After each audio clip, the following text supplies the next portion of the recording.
Na parte 1, vimos o que acontece quando o poço do abismo é aberto. Gafanhotos demoníacos foram liberados. Apollyon apareceu como o destruidor e o mundo entrou num ciclo de tormento nunca antes visto. Mas agora, na parte 2 desta série, o cenário se intensifica. O que vem a seguir é ainda mais assustador. João escreve em Apocalipse 9:13. O sexto anjo tocou a sua trombeta e ouvi uma voz, vinda dos 4 chifres do altar de ouro que está diante de Deus. E essa voz libera uma ordem. Soltem os 4 anjos presos no rio Eufrates. Esses anjos estavam amarrados por uma razão. Eram poderosos demais para circular livremente. Eles haviam sido reservados, trancados, aguardando um momento exato, o dia, o mês, a hora e o ano. E agora esse momento chegou. Eles não vêm para alertar, eles vêm para executar. A ordem é clara: matar 1/3 da humanidade. Esse é o segundo ai anunciado. E ele é mais brutal do que o primeiro. É o juízo de Deus tomando forma. O tempo da advertência está acabando. A justiça está se manifestando. E quem não estiver selado será vulnerável. A pergunta que precisa ecoar agora é: você está preparado? Se você ainda não se inscreveu, faça isso agora. Ative o sininho, curta este vídeo e compartilhe. A segunda parte vai mais fundo no juízo de Deus e na urgência do arrependimento. Não perca os próximos blocos. Quando o sexto anjo toca a trombeta, algo diferente acontece. Não é mais um exército de demônios que sobe do abismo. Agora, são 4 anjos que estavam presos no rio Eufrates, que são soltos. Apocalipse 9:14 revela que eles foram acorrentados por um tempo específico. Solte os 4 anjos que estão presos junto ao grande rio Eufrates. Esses não são anjos comuns. São seres espirituais de imenso poder, mantidos cativos por uma razão divina. Eles foram guardados para o exato momento de executarem uma parte do juízo que é irreversível: matar 1/3 da humanidade. Imagine o impacto: bilhões de pessoas sendo destruídas num curto espaço de tempo. Isso não é natural. Isso é celestial, é profético, é justiça divina se manifestando no tempo do fim. O rio Eufrates sempre foi um marco importante na história bíblica, palco de guerras, de reinos, de confrontos espirituais. Mas aqui ele se torna uma fronteira profética, onde o céu libera 4 executores de julgamento. O texto mostra que eles não agem por conta própria. Eles cumprem ordens. E quando são soltos, nada pode detê-los. Isso revela algo muito sério. Há julgamentos já marcados, preparados e com hora para acontecer. O relógio de Deus nunca para. E quando ele determina algo, não há força no universo que possa impedir. João ouve o número dos cavaleiros era de 200 milhões. Eu ouvi o número deles. Apocalipse 9:16. Não é uma estimativa, não é um exagero. É um número exato, audível, confirmado pelo próprio céu. 200 milhões de cavaleiros marchando com um só propósito: matar 1/3 da humanidade. Esse número é maior do que a população de muitas nações. Não existe exército humano comparável. Durante a Segunda Guerra Mundial, o maior número de soldados em ação, somando todos os países, foi cerca de 70 milhões. João está vendo algo que transcende as guerras naturais. Ele vê um exército demoníaco, invisível para os olhos terrenos, mas mortal em sua ação. As descrições são assustadoras. Os cavalos tinham cabeças como leões, e da boca deles saía fogo, fumaça e enxofre. Isso significa que a morte não vem por espadas, mas por um poder destrutivo sobrenatural. Fogo, fumaça e enxofre representam juízo, inferno, dor. E as caudas desses cavalos são como serpentes com cabeças, que também ferem. Não há escapatória. Esse é o poder do segundo ai liberado sobre a terra. Deus não está mais apenas alertando, Ele está julgando com justiça, porque os corações se endureceram. Mesmo assim, muitos ainda não se arrependem. A pergunta que ecoa no Apocalipse não é por que Deus está julgando? A pergunta é por que a humanidade não se arrepende? Após a liberação dos 4 anjos e do exército destruidor, João escreve algo que parte o coração de qualquer pessoa sensível ao Espírito de Deus. O restante dos homens não se arrependeram das obras de suas mãos. Ap 9:20. Eles viram a destruição, ouviram as trombetas, testemunharam o sobrenatural, mas seguiram adorando ídolos, se entregando à feitiçaria, ao pecado, à rebeldia. Isso mostra que o maior problema do ser humano não é a ignorância, é a dureza do coração. O juízo de Deus não é vingança, é correção, é justiça, é chamado. Deus permite o sofrimento não porque se alegra nele, mas porque está dando a última chance. Ele está dizendo, olhe para cima, clame, arrependa-se. Mas muitos continuarão dizendo, não queremos o teu governo. Isso é o que torna esse capítulo tão sombrio. O juízo é terrível, mas a recusa em se dobrar é ainda mais. O maior terror do fim dos tempos não é a ira de Deus, é a frieza do coração humano. Ainda hoje o Espírito Santo clama, volta para mim. Mas quem está ouvindo? Enquanto os juízos caem e as pragas se multiplicam, uma parte da humanidade se destaca, mas não por bem. São aqueles que, mesmo vendo os sinais dos céus, mesmo ouvindo as advertências proféticas, continuam firmes em seus pecados.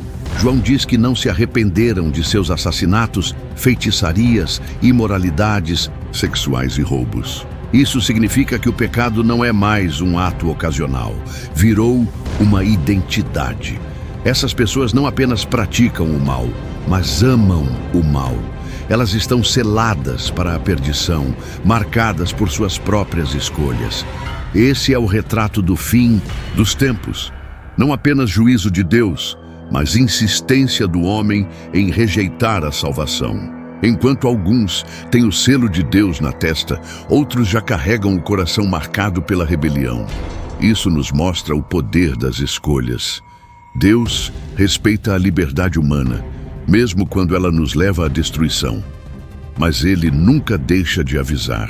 A voz profética continua ecoando, a palavra continua sendo pregada, e até o último momento o convite está de pé. Volta para mim, e eu te restaurarei. O problema é que muitos não querem mais voltar. A cegueira se tornou profunda. A perdição quase definitiva. No meio desse cenário apocalíptico, uma promessa se mantém intacta. Deus preserva os seus. Antes dos juízos começarem, antes das trombetas soarem, Deus ordena que os seus servos sejam selados. Apocalipse 7 revela que 144 mil foram marcados, um número que representa completude, organização divina, proteção espiritual. Mas o princípio do selamento vai além desses números. Efésios 1:13 diz que, ao crermos, fomos selados com o Espírito Santo da promessa. Esse selo não é físico, mas visível no mundo espiritual. E o inferno inteiro sabe quem pertence a Deus. Durante os ataques demoníacos, os selados não foram tocados. Durante o avanço do exército dos 200 milhões, os selados continuam guardados. Isso mostra que, mesmo em tempos de juízo, a graça permanece para os filhos da luz. Quem está em Cristo está protegido, não do sofrimento terreno, mas da condenação eterna. Esse selo é mais do que um símbolo, é a marca da promessa, da identidade, da herança. Se você tem vivido de forma santa, se tem caminhado com Cristo, se o Espírito Santo habita em você, então você carrega essa marca, e nenhuma força do abismo pode anulá-la. Se essa verdade falou com você, Não esqueça de curtir o vídeo, comentar o que o Espírito Santo está te mostrando e se inscrever no canal Ouça Essa Voz. Precisamos espalhar essa mensagem urgentemente. O tempo está se esgotando. Talvez você esteja se perguntando, mas isso é sobre o futuro. O que tem a ver comigo hoje? A verdade é que o mundo espiritual já está ativo e os sinais do Apocalipse já começam a se manifestar nos bastidores da sociedade. Demônios podem não estar visíveis como gafanhotos, mas estão agindo em larga escala, promovendo confusão, incentivando o pecado, dominando sistemas, paralisando igrejas. O que Apocalipse 9 descreve é o auge de algo que já começou. E se você não estiver selado agora, a hora para se alinhar com Deus é imediata. A Bíblia diz que o mundo jaz no maligno, 1 João 5,19, e essa influência está por toda parte. No entretenimento, nas ideologias, nas decisões políticas e até mesmo nos lares. A cegueira espiritual aumenta, a frieza cresce. E o que João viu como uma visão futura já tem suas raízes aqui, agora. Não espere os anjos serem soltos para levar Deus a sério. Não espere o poço do abismo abrir para buscar arrependimento. O juízo virá, mas a preparação começa hoje. Deus está levantando os selados, os santos, os que resistem ao espírito da época. Você já escolheu de que lado vai estar? Um dos momentos mais impactantes do Apocalipse é o silêncio. Antes da sétima trombeta, antes da última taça, há um intervalo, um silêncio no céu por cerca de meia hora, Apocalipse 8:1. E esse silêncio antecede justamente o que estamos estudando agora, as trombetas do juízo. Isso nos mostra que Deus não grita para sempre. Ele fala, ele clama, ele adverte, mas chega o momento em que ele se cala. E quando o céu silencia, a terra treme. Quando Deus para de alertar, é porque a sentença já foi liberada. Essa verdade é urgente. Muitos pensam que podem adiar a decisão, que terão tempo mais tarde, que ainda dá para brincar com a graça. Mas e se o silêncio já tiver começado? E se esse for o último chamado? Hoje, a palavra ainda é pregada. O Espírito ainda convence, mas não ignore isso. O mesmo Deus que oferece salvação também anuncia juízo. Ele é amor, mas também é justiça. Ele é cordeiro, mas também é leão. E quando o céu se cala, é porque o inferno será autorizado a agir. Quem tiver ouvidos, ouça. Enquanto muitos esperam ver tanques de guerra, alianças entre nações ou conflitos geopolíticos como um sinal do fim, o livro do Apocalipse nos revela uma verdade mais profunda. A guerra final é espiritual. O exército de 200 milhões que João viu não carrega bandeiras de países, nem slogans ideológicos. Eles não vêm para conquistar territórios, mas para atacar almas. São entidades com aparência de cavalos e caudas de serpentes, símbolos de poder infernal organizado, operando com permissão divina. Isso nos ensina que nos últimos dias a batalha não será vencida com armas humanas. Efésios 6:12 já dizia: a nossa luta não é contra carne e sangue, mas contra principados e potestades. Ou seja, enquanto o mundo se prepara com tecnologia, alianças e estratégias humanas, o povo de Deus precisa estar preparado no espírito, armado com oração, vigilância, santidade e discernimento. A igreja de hoje precisa entender que quanto mais o fim se aproxima, mais sutil e intensa será a atuação do reino das trevas. O inimigo já está movendo suas peças. Os anjos do Eufrates já estão esperando a ordem final. E a única forma de resistir será com a armadura de Deus completamente vestida. A guerra final não será vencida no campo físico. Ela será vencida no altar. Em Apocalipse 9, vemos juízos sendo liberados, milhões morrendo, criaturas do abismo sendo soltas. Mas o que mais impressiona não são os eventos em si. É o que vem depois, e não se arrependeram. O coração humano pode se acostumar com qualquer coisa, com a dor, com o caos, com a morte, e ainda assim permanecer cego pelo pecado. João revela que mesmo diante das piores catástrofes espirituais da história, os homens continuaram presos às suas práticas pecaminosas. Isso é o que o pecado faz. Ele anestesia a alma. Ele fecha os ouvidos espirituais. Ele embrutece o coração. O pecado não apenas nos afasta de Deus, ele nos convence de que não precisamos dele. Por isso o juízo vem com tanta força. Por isso Deus permite que os céus se abram e o inferno se derrame, para ver se, no choque do sofrimento, o homem desperta. Mas quando a consciência está cauterizada, nem o Apocalipse é suficiente para gerar arrependimento.